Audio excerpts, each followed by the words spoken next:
Merhaba sevgili arkadaşlar, Bir Yumak'la Gelenler YouTube kanalıma hoş geldiniz. Bugün sizlere bu önümde görmüş olduğunuz gözlük kılıflarının yapımını anlatmaya çalışacağım. Böyle rengarenk olarak hazırladım. Gerçekten çok şık. Şöyle bir tanesini alalım bakın. Böyle orta noktadan yapmaya başlıyoruz, örmeye başlıyoruz. Daha sonrasında artırarak bir daire formu veriyoruz. Şöyle açalım. Bunu da çıkaralım içinden. Bakın bu şekilde bir daire formu veriyoruz. Size ölçü olarak da vereyim. Kaç santim olduğunu. Şöyle. Bir uçtan diğer uca 12 santimlik bir ölçümüz var arkadaşlar. Eğer daha büyük yapmak isterseniz videonun içerisinde zaten söyleyeceğim. Buradaki sıra sayısını artırabilirsiniz. Bakın benim bu gözlüğüm bunun içerisine tam geliyor. Hani gözlüğüm biraz daha küçük olduğu için bu şekilde. Kenarlardan bir tık gözüküyor. Ama derseniz ki ben hani gözükmesini istemiyorum. O zaman sıra sayısını artırırsınız arkadaşlar. Bakın mesela bu kılıfımda kenarlardan gözlüğüm gözüküyor. Dediğim gibi eğer hani gözükmesini istemiyorsanız bu sıra sayısını artıracaksınız. Ben zaten hani söyleyeceğim oraya geldiğimde nasıl yapmanız gerektiğini. Bunlar için koton iplik kullandım. Şöyle orta kalınlıkta bir koton iplik kullandım ama iki kat olarak ördüm. Tek kat değil arkadaşlar. İki kat örünce daha güzel, daha tok bir görüntü oluyor. O yüzden iki kat ördüm. İpimin hangi marka olduğunu açıklama kısmına yazıyorum. Burada belirtemediğimiz için burada söylemiyorum. O yüzden açıklama kısmına bakabilirsiniz. Şimdi isterseniz başlayalım. İpime uygun da 7 numara 4 milimlik bir tığ kullanacağım arkadaşlar. Şöyle bunları birazcık arka tarafa çekelim. Evet. Şu kenar kısmı içinde böyle bir aparatım var. Ben bunu internetten aldım. O şekilde bunların renkleri var. Hem gümüş rengi hem de böyle gold rengi var. Siz hangisini tercih edebilirsiniz? Edersiniz. Evet, şimdi başlayalım yapımına. Evet. Yine bu çıt çıtlarımı da yine internetten aldım. Bakın bununkisi gold. Pardon, gümüş rengi. Bu gold rengi. Onu da yine internetten aldım. Mıknatıslı çıt çıt diye yazarsanız çıkacaktır arkadaşlar. Şimdi başlayalım. Öncelikle bir tane sihirli halka yaparak başlıyoruz. Şöyle parmağıma doladım. Alıyorum. İçinden geçirip bir sabitleme zincirimi yaptım. Şimdi iki tane daha zincir çekiyorum. İpimi doluyorum. Bunun içerisine trabzan yapıyoruz. 12 tane trabzan yapacağım. Zincirimi de sayıyorum. 2, İkili trabzanlar yapıyoruz. 2, 3, 4,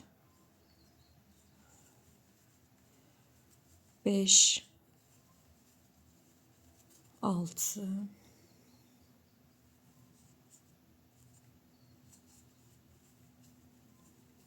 7,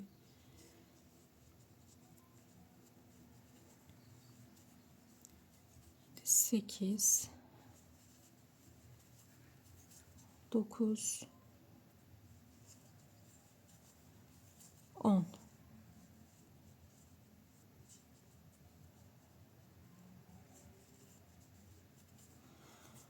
11, 12. Evet.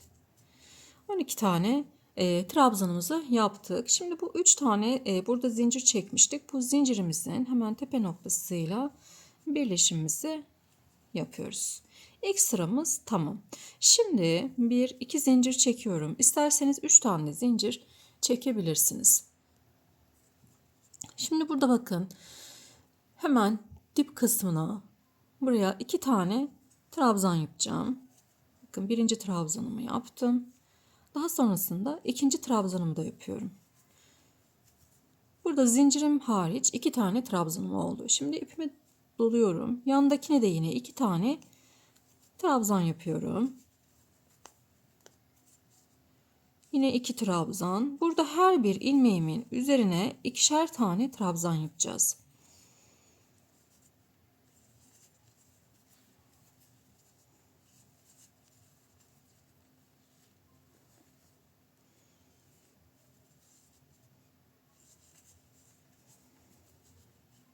Her birine ikişer tane trabzanımızı yapıyoruz.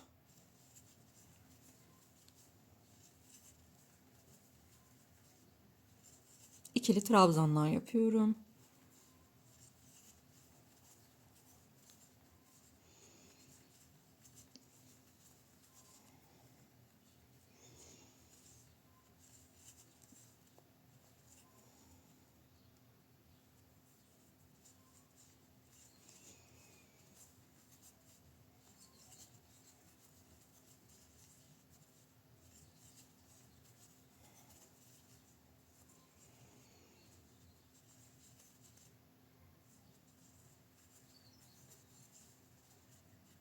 Evet, sıra sonuna kadar gelelim.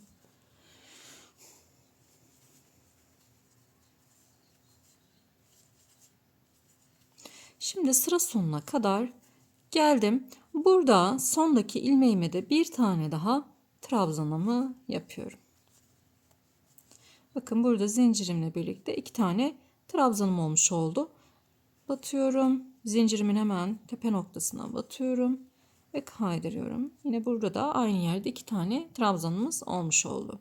Şimdi 3. sıraya geçeceğim. Yine 2 tane zincir çekiyorum. Evet, yine bu zincirimin hemen dip kısmına 2 tane trabzan yapıyorum bakın. 1 ve 2 trabzan. Aynı yere 2 tane trabzan yaptım. İpimi doluyorum. Yanındakine bir tane trabzan yapıyorum. Bakın burada altta V şeklinde, yani aynı yere 2 trabzan yaptıklarımız V şeklinde gözüküyor. Bunların içerisine bir tane trabzan yapmamız gerekiyor. Bu şekilde. Hemen yanındakine 2 tane trabzan yapıyorum. 1 ve 2. Bakın 2 trabzan, 1 trabzan, 2 trabzan. Yine bakın V'nin içerisindeyim. Buraya bir tane trabzan. V dediğim altta 2 tane batmış olduğumuz kısım. Bakın böyle bir V şeklini almış oluyor. Evet, yanındakine 2 tane trabzan yapıyorum. 1 ve 2 aynı yere.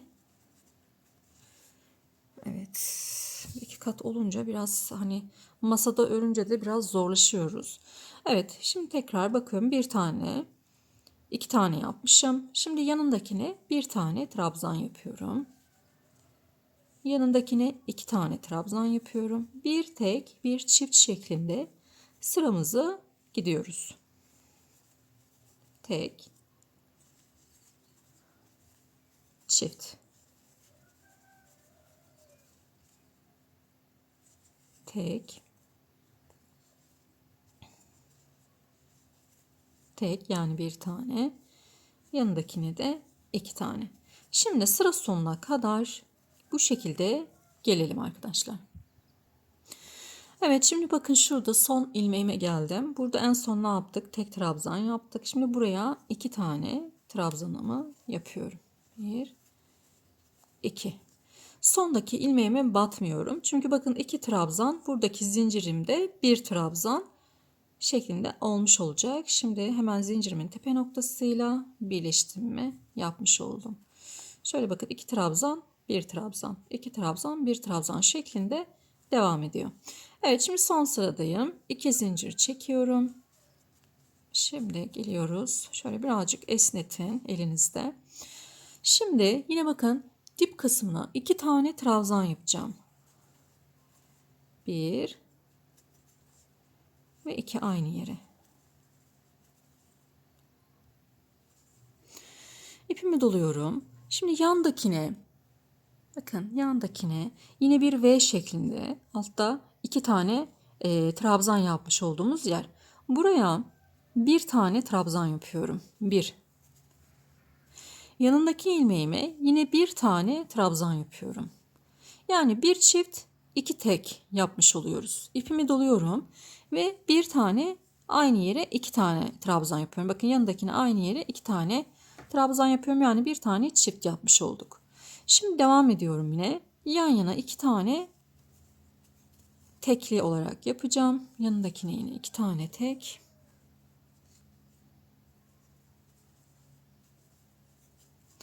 Bakın 2 tek yaptım yan yana. Tekrar yanındakine bir tane çift yapıyorum. Şöyle göstereyim. Buradaki V'nin hemen yanında V olmuş oluyor. Bu çift yapılan yerlerin içerisinde de bir trabzan yapıyoruz. Bir trabzan, yanındakine de iki trabzan.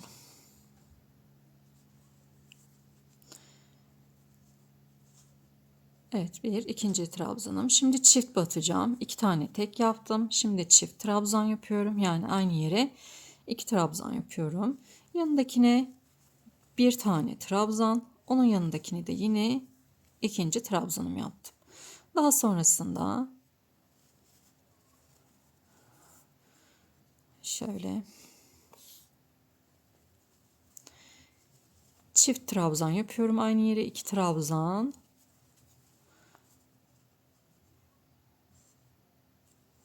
Şimdi 2 tane yan yana tek trabzan. 1, 2 yan yana. Ve 2 tane trabzan yapıyorum aynı yere. Evet, şimdi bu şekilde devam edelim arkadaşlar. 2 trabzan yan yana, 2 tane ayrı ayrı, 1, 2, 2 tek yapıyoruz. 2 tek, bir çift. Aynı yere çift.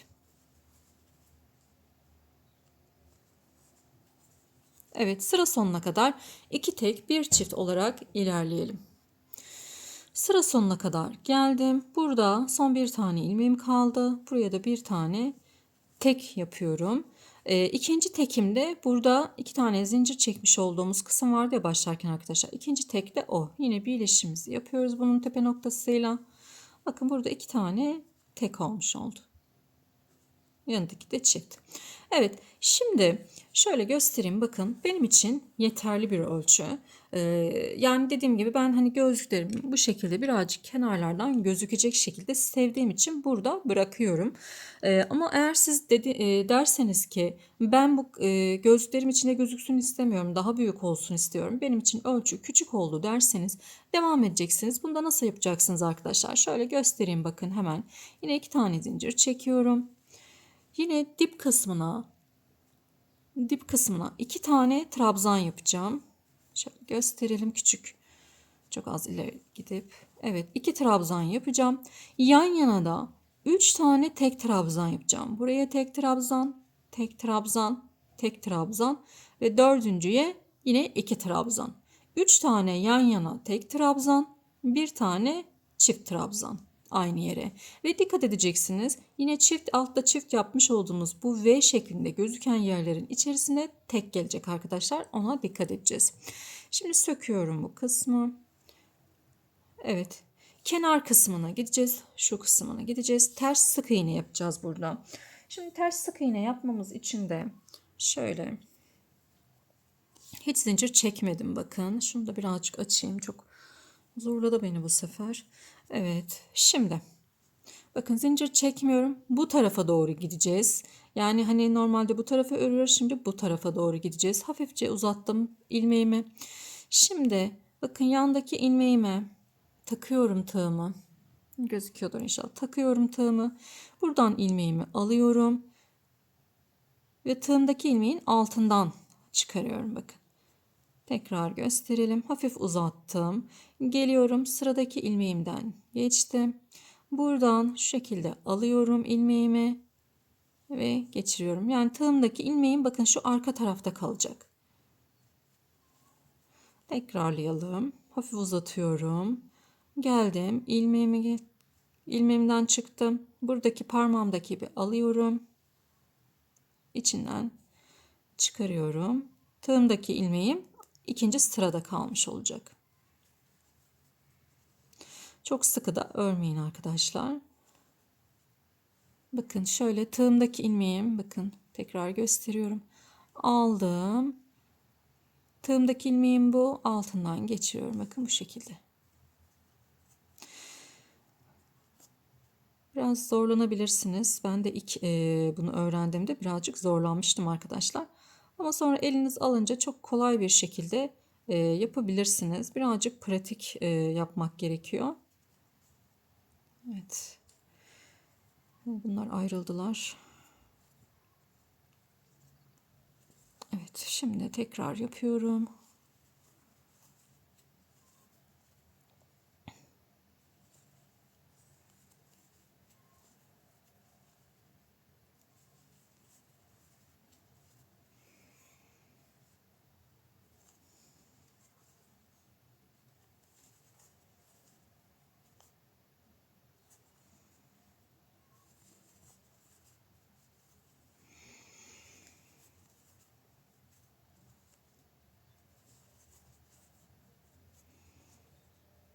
Bakın bu şekilde geri geri bütün ilmekleri yaparak ilerliyorum. Bu güzel bir görüntü olmasına da sebebiyet veriyor. Kenar kısmının böyle çok şık kenar oyası gibi.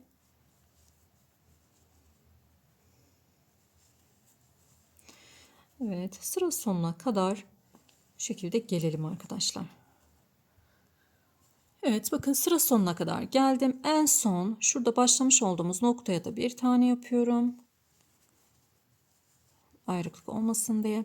Şimdi şöyle ipimi buradan keseceğim arkadaşlar. Kesiyorum, çıkardım, hafif çektim. İnce bir tığ alıyorum. İnce bir tığ yardımı ile şimdi şöyle bakın kenarda şu yandaki ilmeğimin hemen şöyle ikisinin içerisinden bu ilmeklerimi alacağım. Alıyorum. Daha sonrasında şöyle arka kısımlarından şu ilmeklerimizin bakın şu ilmeklerimizin şöyle içlerinden bunları geçiriyorum ki belli olmasın.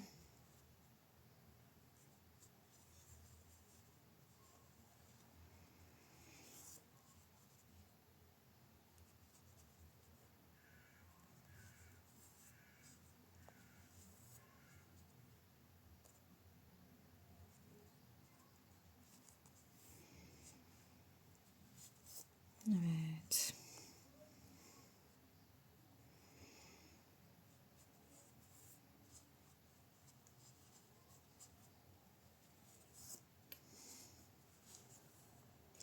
Şimdi bunu burada kesmeyelim. Şu arkada iç kısmına da yürütelim ki sağlam olsun. Ne kadar çok yürütürseniz o kadar sağlam olur arkadaşlar. Evet, yürüttük. Şunları da yine burada bakın bunlar da iç kısımlarda yürütmemiz gerekiyor sağlamlık açısından. Şimdi keselim iplerimizi. Evet. Bakın bu şekilde hazır. Şimdi bağcık kısmını da yapalım. Yine bağcık kısmını da iki katlı olarak hazırlayacağız. Şöyle iki kat tutuyorum. Şimdi iki kat olarak öreceğiz arkadaşlar. Bakın şöyle bir parça bıraktım bir tarafından. Yaklaşık 1 metre kadar bir ölçü. Şu kısmı yapmak için. Ama eğer hani boğazınızdan aşağıya asacaksanız, boynunuzdan aşağıya asacaksanız eğer çok daha fazla buradaki kısmı bırakmanız gerekiyor. Yani onu ölçmedim. Hani iplerinizi böyle 4 tane ayrı ayrı yapıp o şekilde de yapabilirsiniz. Şimdi bakın bu şekilde yani uzunca bayağı bir uzunca ip bıraktım. Bırakmanız gerekiyor burada. Çünkü iki ipi aynı anda öreceğiz. Kordon olduğu için. Hani eğer ben bu şekilde zorlanırım derseniz işte hani ne kadar ayıracağım yapamıyorum derseniz de zincir çekerek de yapabilirsiniz bu işlemi. Yine hani kalın tığınızda iki katlı olarak yapabilirsiniz.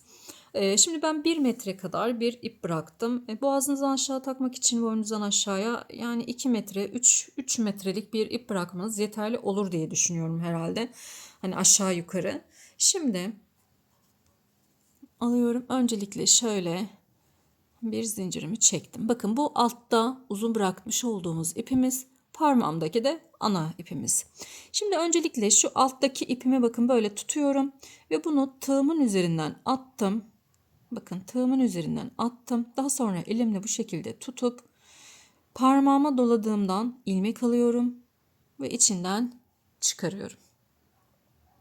Tekrar yapıyoruz. Bu parmağımda yani şu alttan gelen ipimi tığımın üzerinden atıyorum. Şöyle alttan tutuyorum. Parmağıma doladığımdan da ilmeğimi alıp içinden çıkarıyorum. Alttan gelen ipimi tığımın üzerinden geçiriyorum. Parmağıma doladığımdan da ilmek alıyorum ve çıkarıyorum. Bu şekilde. Oldukça kolay ve gayet de güzel arkadaşlar bir kordon olmuş oluyor. Şimdi yaklaşık 45 tane zincir çekeceğim. 1, 2, 3, 4, 5, 6, 7, 45 tane zincirim olacak burada. 8, 9, 10, 11, 12. Bakın üzerinden geçtim.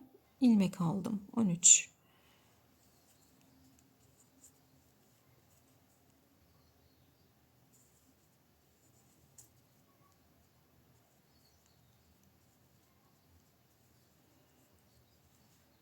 16, 17, 18, 19, 20.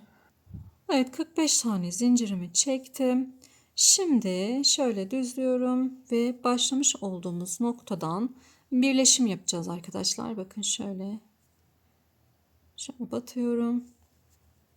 İçinden çıkardım. Bir tane de zincir çektim burada. Bir halka oluşturdum. Şimdi ipimizi keselim. Evet.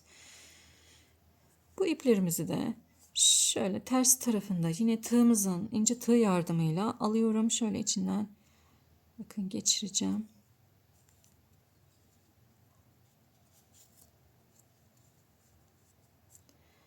Bir o taraftan bir bu taraftan sağlam olsun. Evet.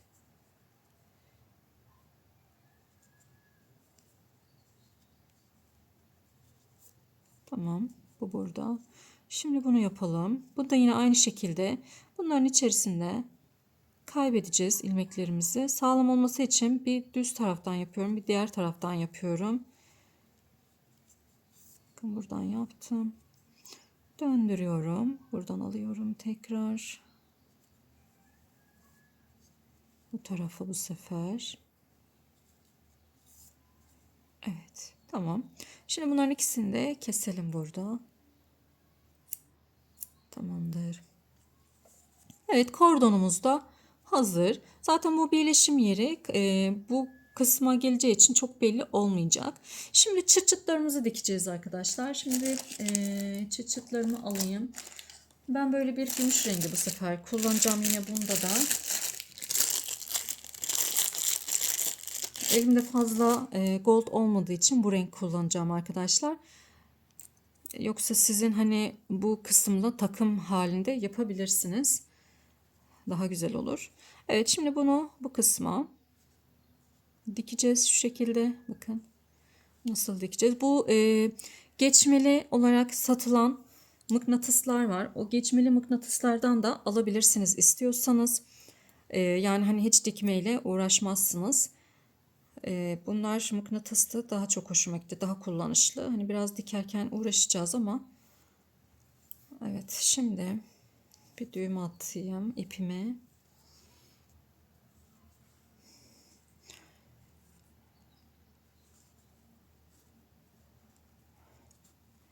Hiç çıkmadı. Evet, şu düğüm kısmı altta kalsın diye bu şekilde yaptım.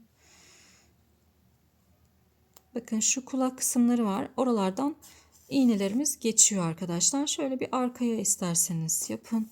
Ama arkada da dikkat edin. İpiniz gözükmesin. Şöyle iki kat iki tane geçebilirsiniz sağlam olsun diye. Daha sonrasında şöyle kaydırarak bu tarafa gelin.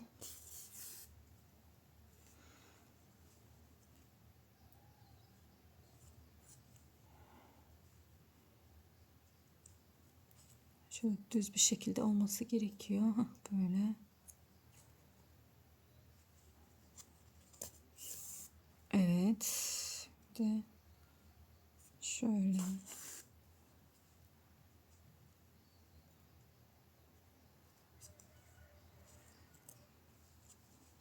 Bunu bu şekilde buraya dikelim arkadaşlar. Sonra diğer tarafını dikeceğiz. Bakın bunu diktik. Şimdi tam karşısına da mıknatısımızın diğer kısmını dikeceğim. Şöyle.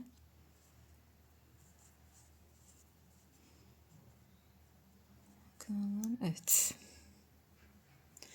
Bunu da yine aynı şekilde şöyle düğüm yeri altta kalacak şekilde yapıyorum.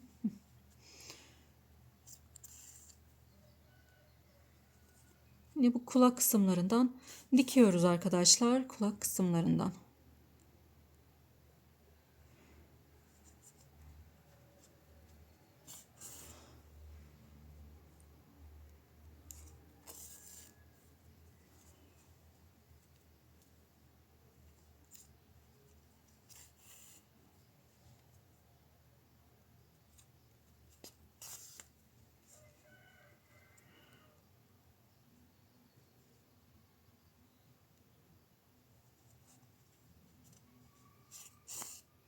Evet.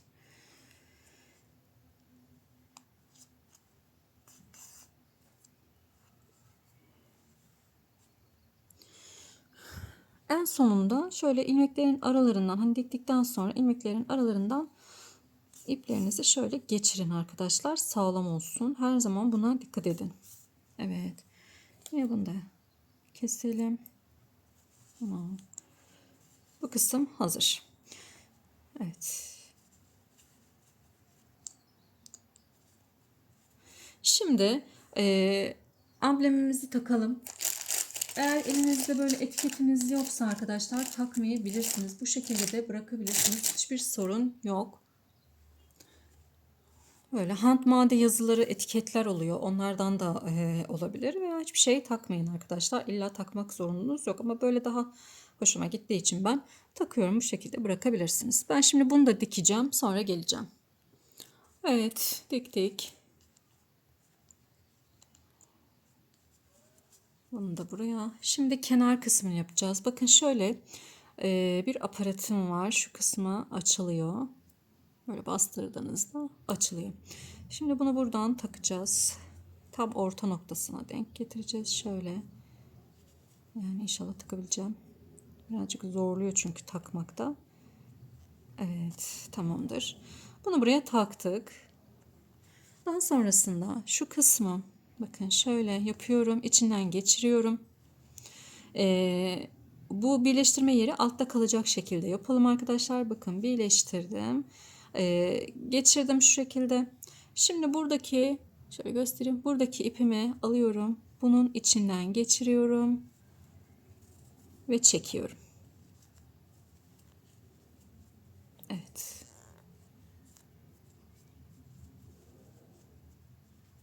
Şuradaki ipimi de keseyim arkadaşlar. Buradan bir ip çıkmış. Tamamdır. Evet. Şimdi şöyle bir gözlüğümüzü de yine alalım. Bir tanesini. Buradan. Bakın. Hafif şu arka kısımlarını açalım. Ve evet. Gözlük kılıfımız hazır. Bakın hafif kenarlardan dediğim gibi gözüküyor. Şöyle şu kısımlardan gözüküyor. Hoş bir görüntü olmuş oldu. Şu kenarlarından aldık. Ve hazır kılıfımız. Umarım beğenirsiniz arkadaşlar. Oldukça kolay bir yapımı var. Kolaylıkla da yapabilirsiniz. Eğer takıldığınız bir yer olursa mutlaka yorumlarda sorun. Elimden geldiğince yardımcı olmaya çalışırım. Ve bu şekilde videomuzu da sonlandırmış olduk. İzlediğiniz için teşekkür ediyorum. Yapacak olan herkesin ellerine kollarına sağlık. Kanalıma abone olmayı, bildirimleri açmayı unutmayın. Hepinize sağlıklı günler dilerim.